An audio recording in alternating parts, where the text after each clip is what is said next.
Welcome to the 13th chapter of the book of 2 Kings.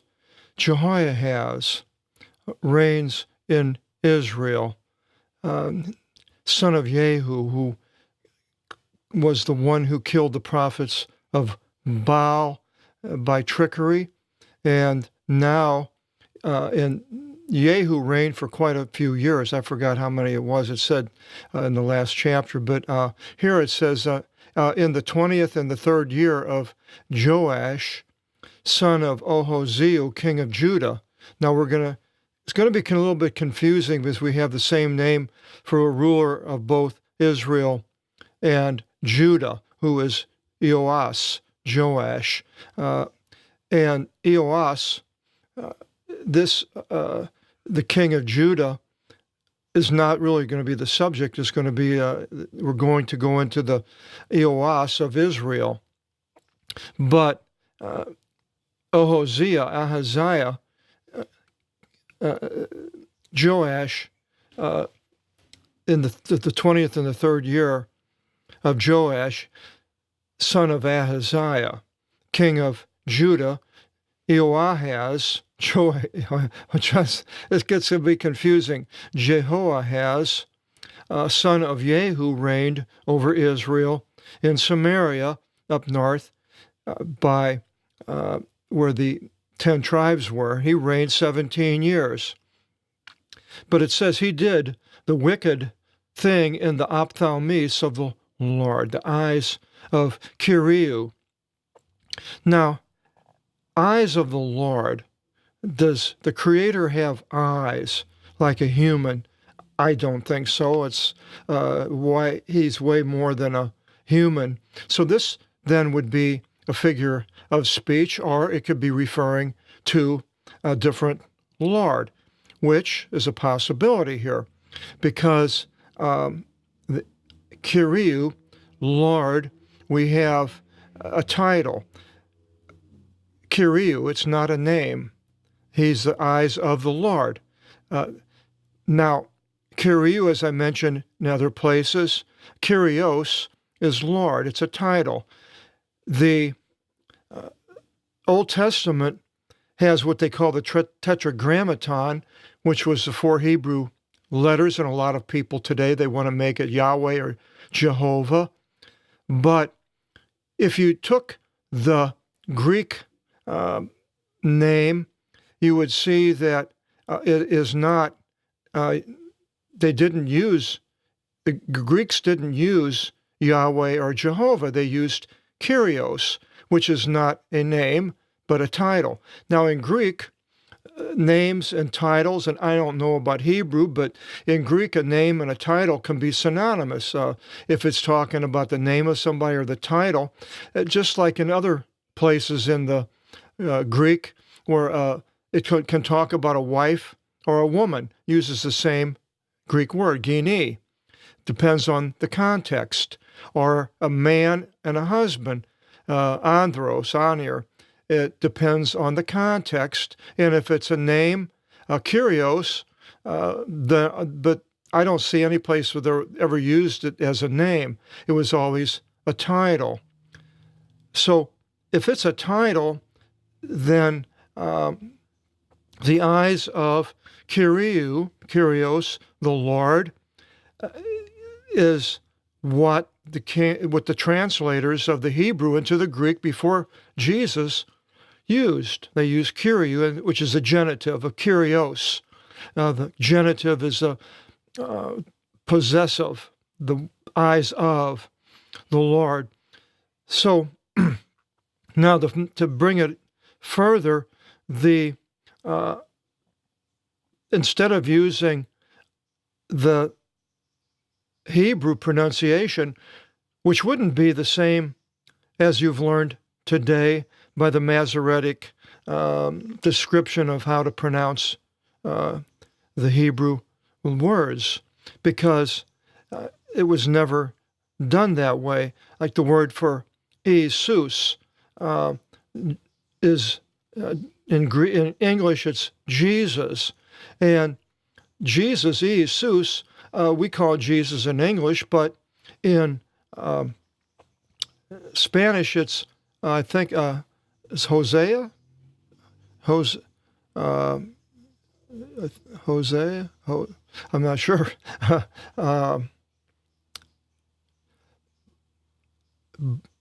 But the point is that the early translations that you're maybe used to of the King James into English, they didn't use the Greek. They used the Hebrew. And then they used the pronunciation that the Jews gave to them of what it should be. Now, what I'm offering is the Greek, which was used by all the writers of the New Testament, and they quoted the Greek. They didn't quote the Greek Old Testament written hundreds of years before Christ. They didn't quote the Hebrew. Now, going back to the Hebrew, you see the names that are there, and names will show you how a name is transliterated in from one language into another.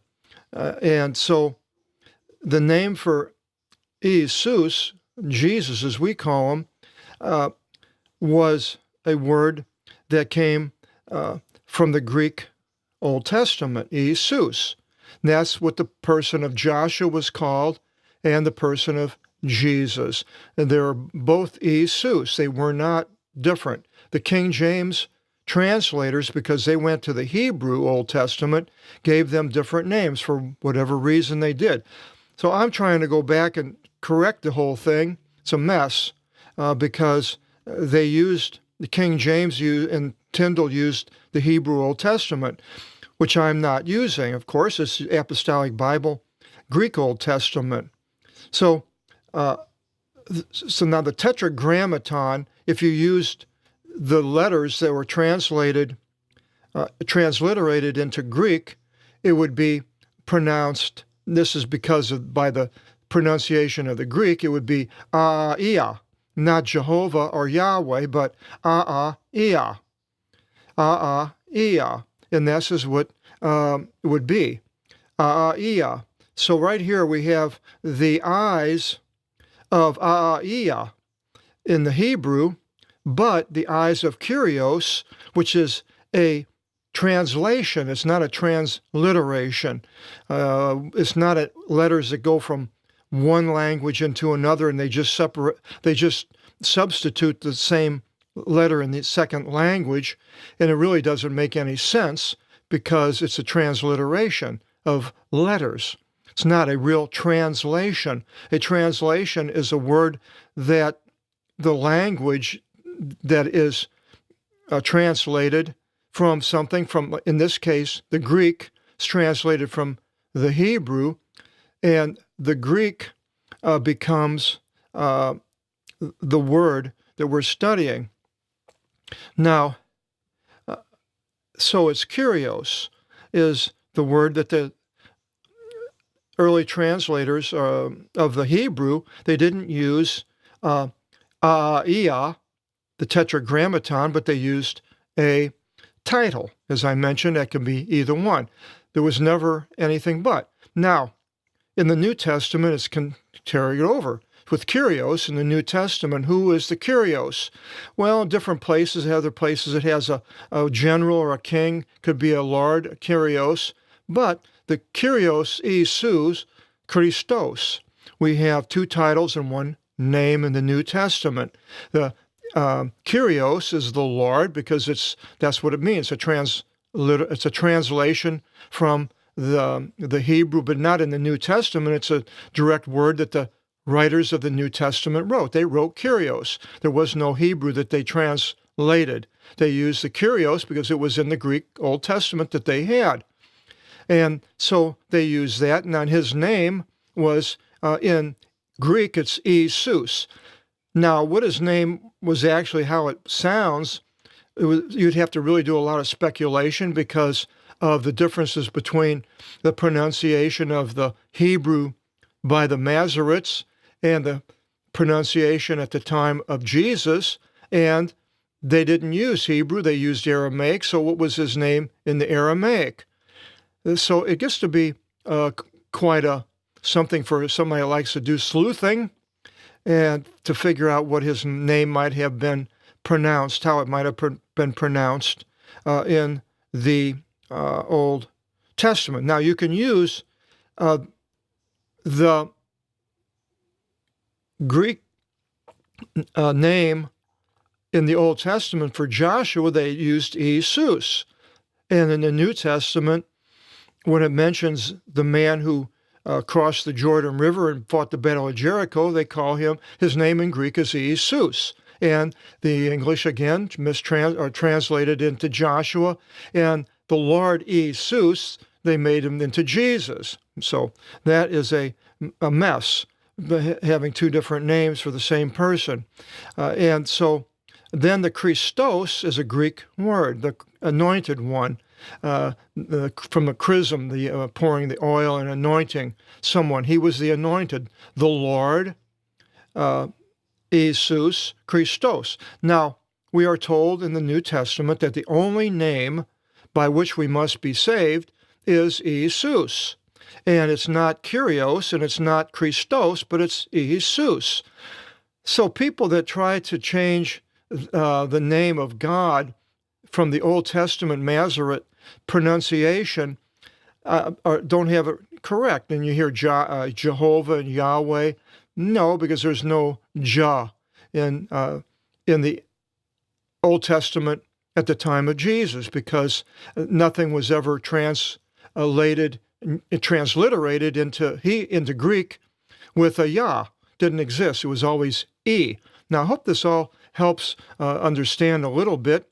But now we have the eyes, the ophthalmis of the Lord. Well, if it's talking about, this comes from the Old, if you looked in the Hebrew Old Testament, you would see the Tetragrammaton, which I propose to be pronounced A'a'iyah. That would be the title in the Hebrew, the eyes of him. Now you could bring this into the New Testament, and the Kyrios in the New Testament is Jesus. Now, obviously, Jesus had eyes, and he did look on people, and we are going to see Jesus if we go to the New Jerusalem, be with him, we'll see him as he is, and if he has eyes, we'll see his eyes, and he'll look upon us. Now, this man did the wicked thing in the eyes of the Lord. Now, us, we could be doing the wicked things in the eyes of Jesus, and he sees everything, I believe, that we do. He even sees inside of us, our hearts, because in the New Testament, he knew what was inside of a man. It said he knew before anybody else could tell.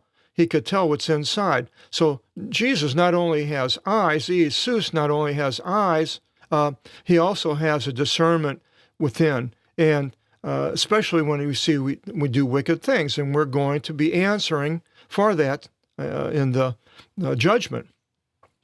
But this man, Jehoiahaz, went after the sins of Jeroboam, son of Nevat. Now, it's going to be a little confusing here because we're going to go into I'm not sure if it's I think it's in the next chapter, maybe in this chapter. Later, we have another Jeroboam, not the son of Nebat, but I call him Jeroboam the second. And he will reign in Israel after Joash. And so when it says here that this King Jehoiahaz went after the sins of Jeroboam, son of Nebat, he's talking about the Jeroboam that began the nation of Israel, that formed the calves that they worshipped up north. And that's where he led Israel into sin. And so this King Jehoiahaz is going after the same things that these calves that were set up in different places in Israel, and he was going after them. He abstained not from them. And the Kyrios was provoked in anger to rage. Orgy is anger. Themo is rage. It's really bad when it's both of these words together. Against Israel. and he gave them into the hands of Hazael, the king of Syria. Hazael, the king of Syria, who we have seen in other places. And in the hands of the sons of Adur, or Hadad, is the King James pronunciation for this man, Adur, son of Hazael, all the days. So Israel now is being attacked by Syria, basically from the north, Damascus. And Jehoahaz beseeched the face of the Lord, and the Lord heeded him. For he beheld the affliction of Israel, because the king of Syria afflicted them. Now, the people may have been doing the bad thing, and the king may have been doing the wicked thing, but yet the king says here, beseeched the face of the Lord, and the Lord listened. Even if the people were sinning, he listened. So a ruler of a country, of going to God and asking for God's leadership, is heard, because we see it right here. And he beheld the affliction of Israel, what all the people were going through, even though they went into idolatry. And the affliction was because the king of Syria afflicted them. So Jehoahaz had a change, beseeched the face of the Lord. And many of us have had changes. We have been wicked, but yet we have went to the Lord, and the Lord has heard us and changed our lives. I left the Lord for a period of 13 years and came back. And then when I came back, I realized that Jesus was, the Word became flesh. Before I walked away, I was taught in a liberal parochial university from a major denomination that I grew up in, that the Word of God had flaws in it and so forth. Not all of it was inspired, and so this led me to think, well, if it says thou shalt not, maybe it means thou shalt. So I left the Lord for 13 years, and terrible things happened to me. Then when I came back to the Lord, I saw right away, somebody told me to look in the book, read the book of John, and the Word became flesh. The first thing I saw, I was like, wow. They taught that the Word was in air, but here it's the Bible saying the Word, who is Jesus, became flesh. And we are to devour his flesh, as he says, to gnaw on it, chew on it. Later he told, 8th or 9th chapter of John. And so the Lord gave deliverance to Israel, gave deliverance to me, and your story would probably be similar, and he gave a deliverance to you. And now you're reading this and going, wow, yep. And Israel came forth from beneath the hand of the Syria, who was attacking, and Satan now has, we have come from beneath the power of the devil, Satan, the ancient serpent. We are now under the hand of the Lord. And the Lord will now take over our lives. And the sons of Israel sat in their tents as yesterday and the third day before. Only they abstained not from the sins of the house of Jeroboam, who led Israel into sin. So apparently the people still didn't change, even though the king did. And they went by them, the sins of Jeroboam. And indeed, the sacred grove was established in Samaria, some type of a grove where they had idolatrous festivals and so forth. For there was not left behind to Jehoahaz a people, but only 50 horsemen. When he talks about a people here, he's basically talking about the army. But only 50 horsemen and 10 chariots. Deca, we have decade comes from that. Armata, armaments, and 10,000 footmen. For the king of Syria destroyed them and appointed them as dust for trampling. And the rest of the words of Jehoahaz, in all as much as he did, and his dynastie, you can add that to your English derivatives book from dynasty. Behold, are these not written upon the scroll of the words of the days of the kings of Israel? And Second Chronicles also has information similar to this on Jehoiahaz. And Jehoiahaz slept with his fathers. Over and over we see these kings sleeping with their fathers. Jesus went to awaken Lazarus from the dead. Said to his disciples, he sleeps. And they said, well, if he sleeps, then why are we going there? He'll get better. We shouldn't bother him. And Jesus says, well, he died. But he raised him. So, sleep. There are places, and people will argue the points, which are good, that we will be awake. We can see things that are going on. They use the other Lazarus, the rich man and Lazarus, that he could see. And Samuel was called back from the dead. Now, whether or not we will be asleep and we will awaken at the resurrection, or if we can actually see, I suppose both theories could be argued. I'm going to take the sleep. I don't want to see what's going on. I want to be asleep. And I had an appendicitis attack, and it got gangrenous, and I ended up in the hospital. And as they were putting me under, I asked the anesthesiologist, I said, when you go under, do you dream, Mr. Vanderpool, Mr. Vanderpool, Mr. Vanderpool, yes, nada, nothing. I said the words, and then I'm waking up. And it's like, wow, this is what I hope when I die. I hope it's not horribly painful or anything. Hope I croak just like, and then wake up, and I'm looking at Jesus. I'm looking at all of you. We're all together walking around and going, wow, this is just fantastic. Look at all of these places. Look at the heaven. Look at this buildings here in New Jerusalem, in the streets, all the people that love the Lord. It reminds me of when I was a teenager and went to the university for the first time. And I took a bus and got off and went to the university, went on to the college campus, and it was like, oh, this is unbelievable. All these girls are here in the same age as me. This is like heaven on earth. I don't know how it happened to me that something so wonderful could happen. So hopefully it will be better than even that for you and I.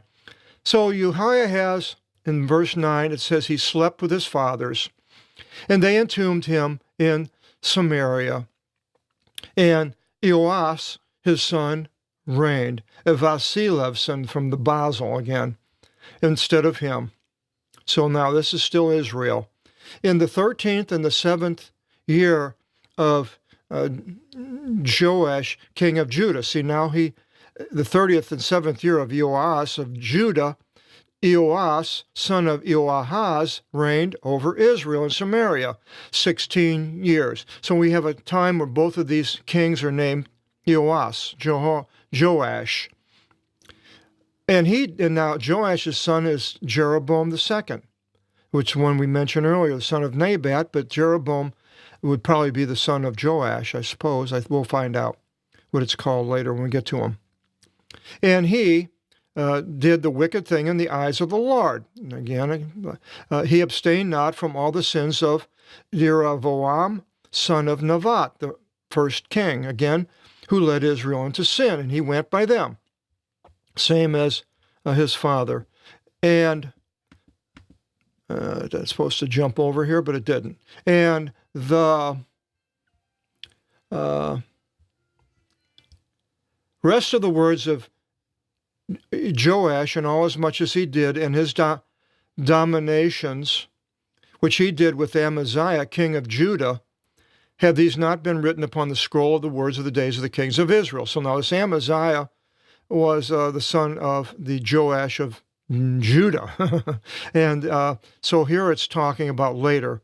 This Joash of Israel will fight against Amaziah, and we'll get into that a little bit later. Next chapter, I believe. So Joash slept with his fathers. Now, it's going to go here and tell the story of the death of Elisha, but then it goes back to Joash.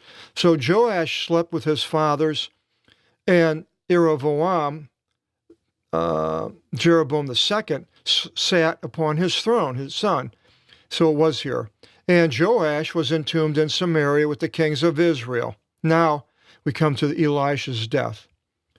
Now, and Elisha became ill with his illness, of which he died.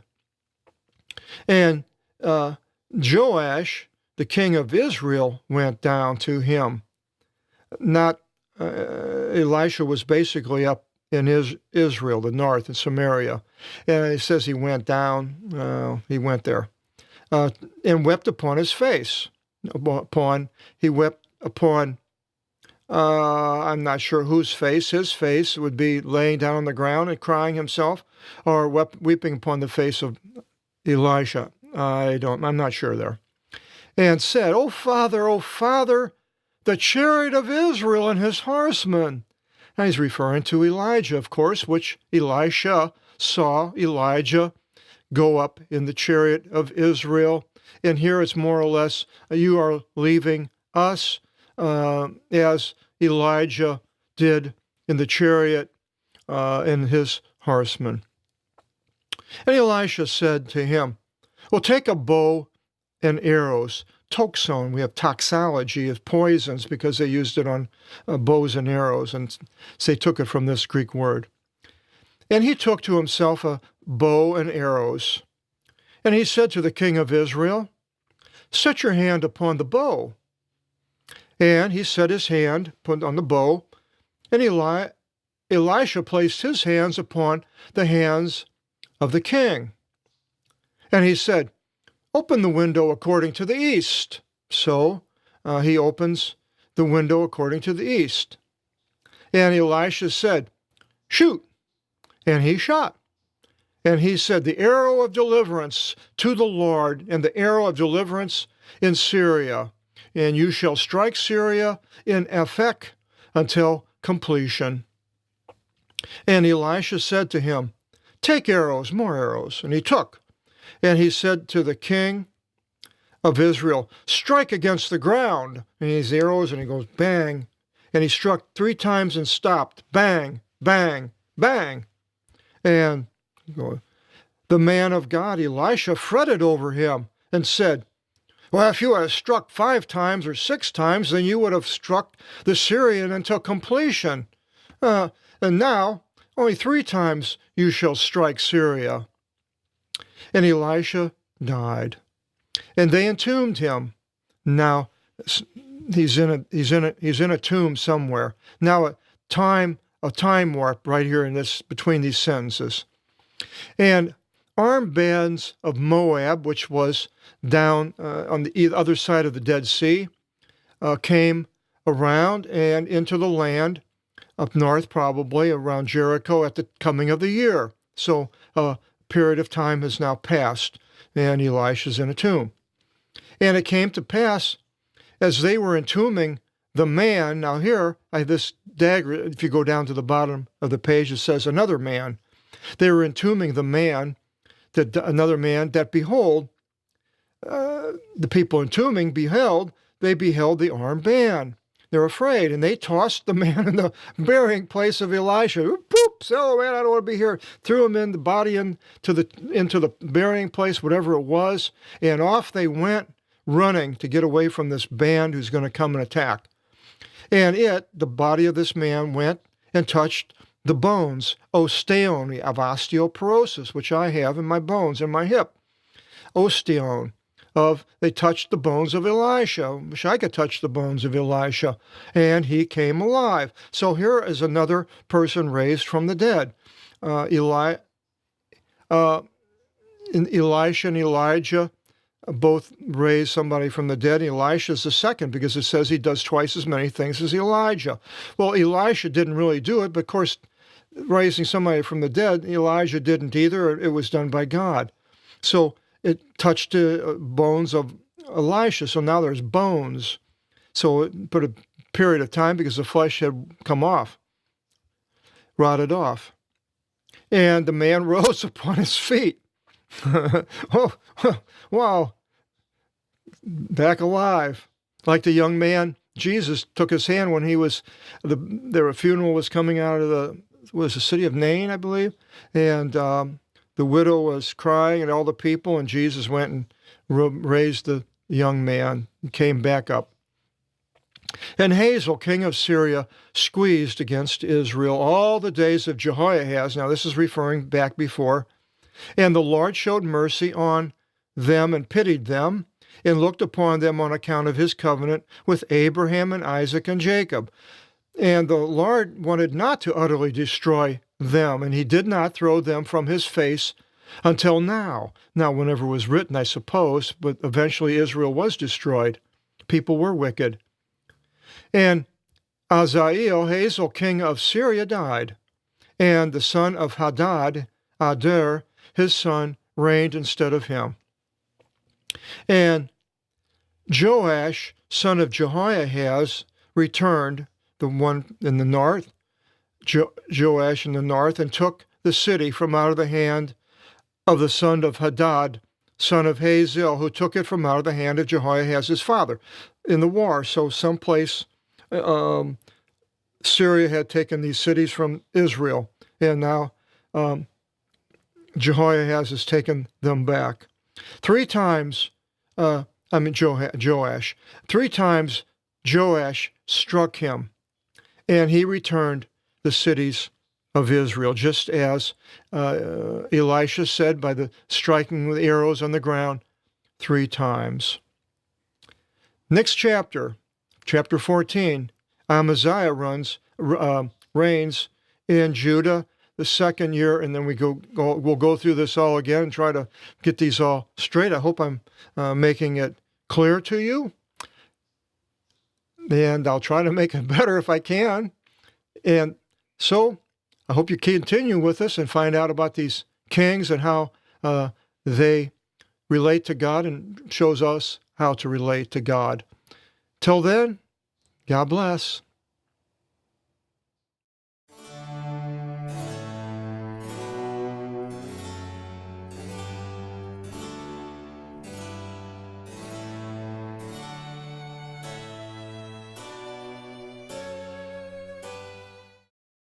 Welcome to the 4th chapter of the book of 2 Kings. Continue in the life of Elisha, and it begins, and one wife from the sons of the prophet, Gini.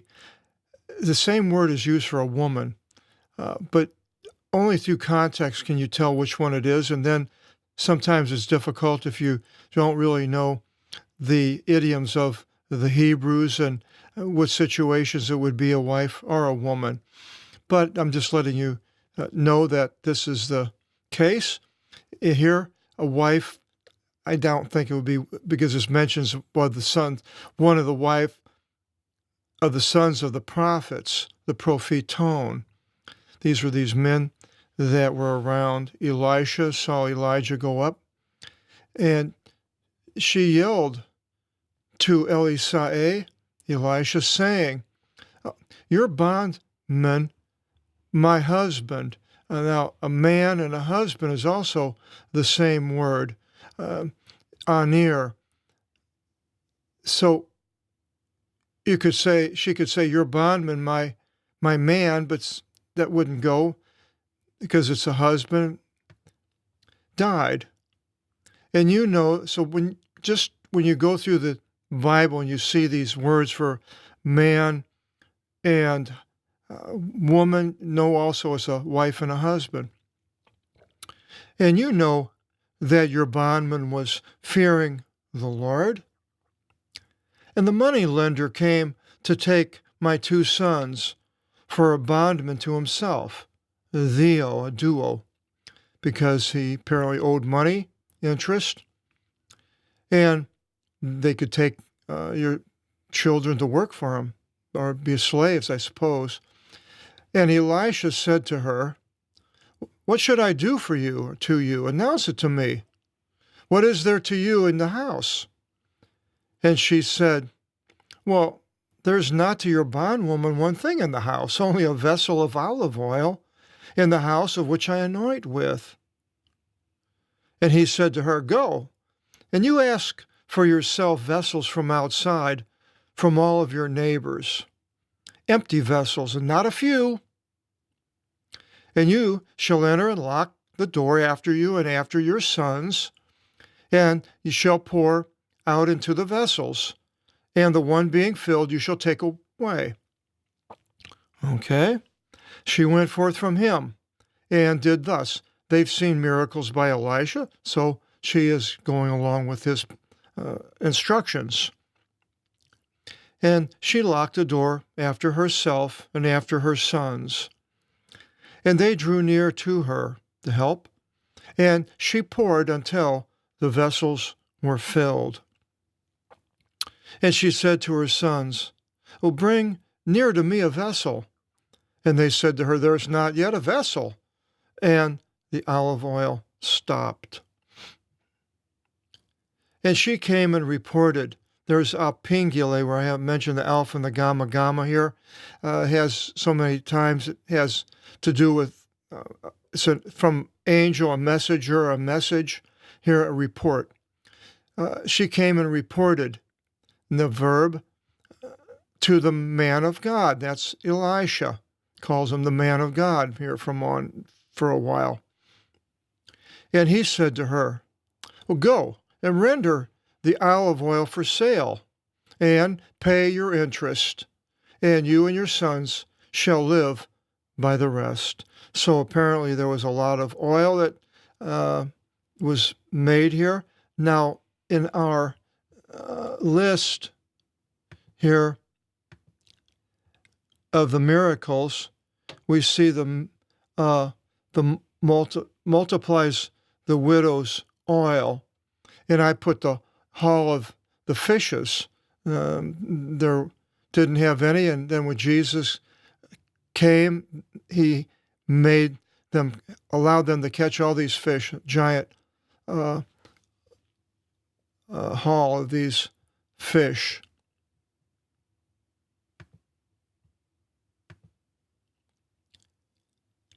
And came a day, and Elisha passed over into Sonam, and there was a great woman there, a Guinea, you could say wife, but a great woman.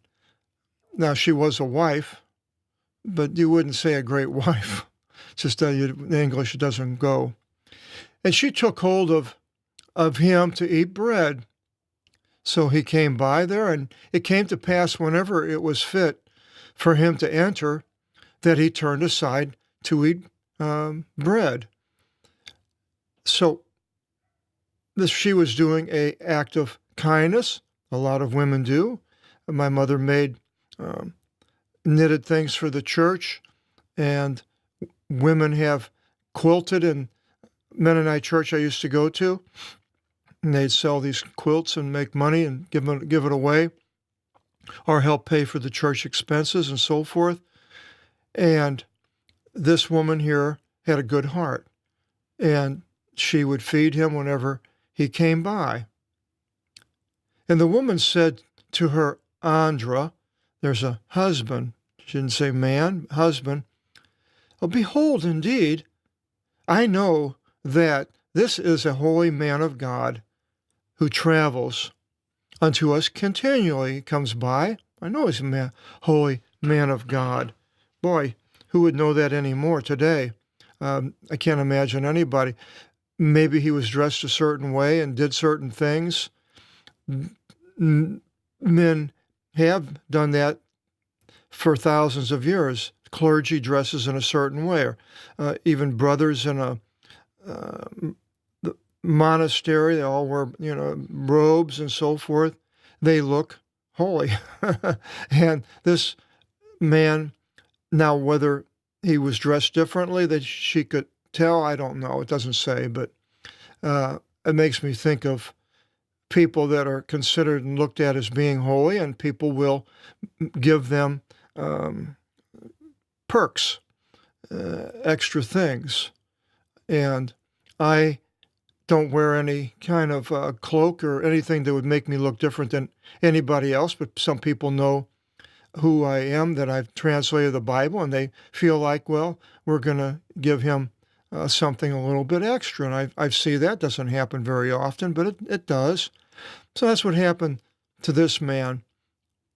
And she says to the husband, we should indeed make to him a small upper room, mikron, micro, and we should put for him there a bed, cleaning, a recline comes from that, and a trapezon. Trapeze comes from that, a table, and a chair, and a lampstand. I went to the island of Patmos years ago, went over to Greece, ended up on the island of Patmos, and was invited to go to the monastery to spend a couple of nights there, and got to hold and see the oldest gospel in existence from the 3rd or 4th century. While I was there, they took me up to my room, a little room right next to where the bells were that rang, and inside of there was a bed, a table, a chair, and a lampstand, and a window. Pretty basic. And guests, they would stay there, and that's where I went. Reminds me of this story. And then she says, and it will be in his coming to us that he shall turn aside there, go into the room. And a day came, and he entered there, and he turned aside into the upper room and went to bed there. And he said to Gehazi, his servant, now apparently this Gehazi goes along with him but doesn't necessarily live with him, serves him in different ways, and one way was keeping women away from him. Basically, he didn't talk to women, and they didn't touch him. He had nothing, no relations of any sort, sort of like the monastery on the island of Patmos. The men and all the brothers sat in one place, and when I went there, 2 of the ladies from the group that I was with were invited, and they came, but they had to sit separately in another room with the secretary of the abbot of the monastery. These men don't have dealings with women, more so even here. And he said, that is Elisha, to Gehazi, his servant, we'll call this Shunammite. And he called her, and she stood before him. So he's sitting there, and she comes in. And he said to him, Gehazi, so he didn't talk to the woman, say indeed to her, behold, you startled us with all this change of state, all these good things, this room and so forth is what she's talking about. What shall we do for you? And he asks, is there to you a word to say to the king? So here it shows that he is a very important person. He knows the king. Or to the ruler, and that would have been, I believe, Ahab. Or to the ruler of the force, a general. Anything we can do, because he has their ear. And she said, oh, I dwell in the midst of my people. I'm just living. I just do my own thing, more or less. And Elisha said to Gehazi, well, what must be done for her? He looks on him. Gehazi said, well, that all means a son's not to her, and her husband's old, presbytes, an elder. And he said, well, call her. And he called her. So he asked this after she left. So he called her, and she stood by the door.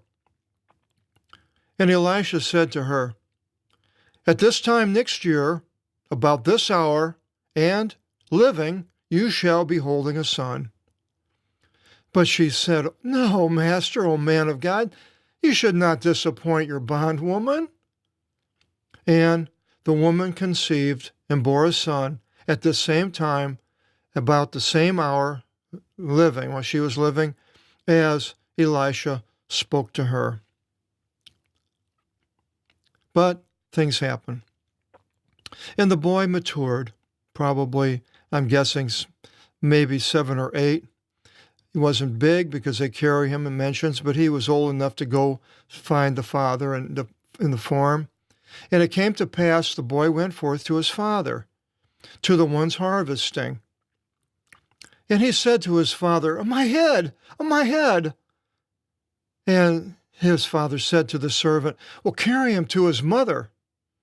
And he lifted, so he was able to pick him up, and carried him to his mitera, maternal mother, and laid him down to rest upon her knees until midday. So he left early, and now he's come back, and he died. Kind of sad, isn't it? The woman didn't ask for the child, but yet God, Elisha was given to understand that she would love to have a child, and the miracle of the conception, the husband being old, and so she's frantic, and she's horrible. He dies in her hands, on her lap. Can't imagine how horrible that would be.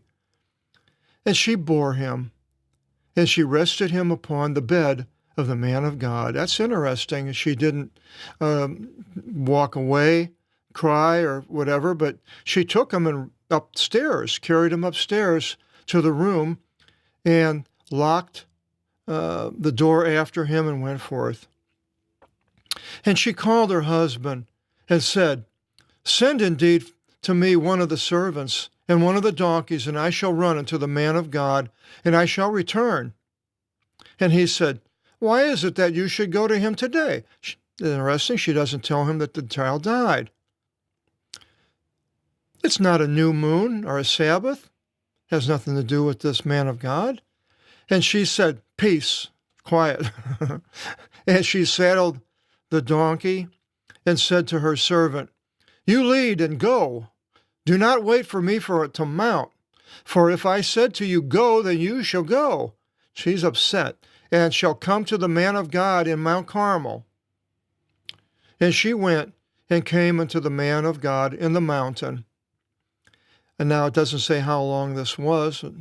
I'm not sure. And I didn't look on a map. Maybe I should have. And it came to pass, as the man of God saw her right opposite coming, that he said to Gehazi, his servant, oh, behold, a Shumanite. Now run to meet her. And you shall say to her, is peace to you? Is peace to your husband? Is peace to the boy? And she said, peace. And she straightened to the man of God in the mountain, and she seized his feet down on the ground, and she grabs his feet, and Gehazi approached to thrust her away. So same sort of with Jesus when he went to the Samaria, the woman at the well, and when the men came back and found him talking to a woman, they were very surprised. So she frantically seizes his feet, hoping that he can do something for her problem of the dead child. And the man of God said to Gehazi, allow her, for her soul is severely pains her, and the Lord's concealed it from me, and announced it not to me. I don't know what's going on, Gehazi. And she said, did I ask a son from my master? Did I not say, do not mislead me? And Elisha said to Gehazi, tie up your loin and take my staff in. So apparently he knew he died. Your hand and go. And if you should find a man in the way, you shall not bless him. And if a man should bless you, you shall not answer to him. This is serious. You just keep going. And you shall place my staff upon the face of the boy. So he knows that the boy has died. And the mother of the boy said, as the Lord lives and as your soul lives, shall I leave you behind? No, it wasn't enough that he sent Gehazi. So then Elisha rose up and went after her. He's now in control of the emotions of this woman, which a lot of men are. And I'm not saying that's bad or wrong, just the way life is. Women can have an effect on men, especially when they're upset in certain ways. Ooh. And Gehazi went in front of them and placed the staff upon the face of the boy. And there was not a sound, and there was not a hearing anything. And Gehazi returned to meet him, Elisha, and he reported to him, saying, well, the boy is not arisen. And Elisha entered into the house, and behold, the boy, having died, was resting upon his bed. And Elisha entered and locked the door after the two of them. Now, the two of them would be the boy and Elisha, or would it be Gehazi and Elisha? I'm not sure. And he prayed to the Lord. Now, Jesus did the same thing. He went into the room where the daughter had died, and only certain ones were allowed with him. I think it was James and John. And he ascended, Elisha ascended and bedded down upon the boy, laid down on the bed, and put his mouth upon his mouth and his eyes upon his eyes. Now, I know some people are going to say, well, this was just, he blew into his mouth with artificial respiration, not artificial, what do they call that? When you breathe into somebody else's mouth to keep them, to resuscitate them. And his eyes upon his eyes, and his hands upon his hands. And he bent upon him and warmed through the flesh of the boy. He was dead for quite a while, because he had to go quite a ways. And he returned and went about the house this side and that side, walking around, and he ascended and bent down upon the boy 7 times. Jesus didn't have to do it 7 times, it's whammo. And the boy opened his eyes. And Elisha yelled out to Gehazi and said, "Call the Shunammite." And he called her, and she entered to him. And Elisha said, "Receive your son." And the woman entered and fell at his feet and did obeisance upon the ground.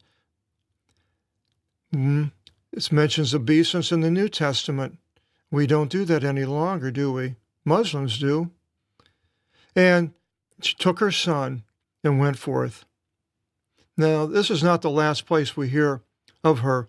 Later on, apparently her and her husband leave because of a drought and come back after a period of time, and we'll find out a little bit here what happens there with that. Now, the next story, well, let's go up and I'll just see what I came up with Moses was the woman conceives. I thought about the woman's flow. He has control over the body of a woman here. And Jesus, with the woman, they had the flow and touched the hem of his garment when the flow stopped. And Elisha returned to Gilgal. And the famine was in the land. So now we got a famine going on. And the sons of the prophets sat down before him. And Elisha said to his servant Gehazi, "Stand by the great kettle and boil stew for the sons of the prophets." Okay, so Gehazi is going to be a cook. And he went forth into a field, that is Gehazi, to collect together herbs. And he found a vine in the field, and he collected together from it a wild gourd to fill his cloak. And he entered and put it into the kettle of the stew, but they did not know. And he poured out to the men to eat. And it came to pass in their eating, and looking down from out of the stew, that they yelled out and said, "Death is in the kettle, O man of God," and they were not able to eat. So sounds like Gehazi was about as good a cook as I am. Death is in the stew. I made some chocolate spaghetti. Oh, boy, was it terrible. I couldn't eat it. And I was like, I would rather have it be poison. But this man didn't know how to cook. Almost poisoned him. And Elisha said, "Will you take flour and put it in the kettle?" And they put. And Elijah said to Gehazi, "Well, pour out to the people and let them eat." And there was not a bad thing still in the kettle. Now, how it went left was a miracle. And a man came from out of, so now that was the next one, a miracle. So, healing the dead child in Matthew 18:26 with Jesus, heals the poisoned food. I had a hard time finding that, but I thought of the manna from heaven, which gives life to the people. God had control over the food. And then the next one, we're going to go in here, multiplies the loaves. So the 4,000 or 5,000 were fed by Jesus in the wilderness. And a man came from out of Val-Salisa, and he brought to the man of God first produce of 20 bread loaves of barley and dried clusters of figs. And he said, give them to the people and let them eat. And his minister, liturgos, a liturgy comes from that, said, what should I give before this 100 men? There's only a little bit of food. And he said, give to the people and let them eat. For thus says the Lord, they shall eat and shall leave over. And they ate and left behind, according to the saying of the Lord, just as Jesus did when they picked up the leftovers on the ground. It was, 5 or 6 bushels full of food. The next video seminar, chapter 5, is on Naaman, the Syrian general, and really interesting story. We can learn a lot from this. Hope you'll join us in chapter 5. Until then, God bless.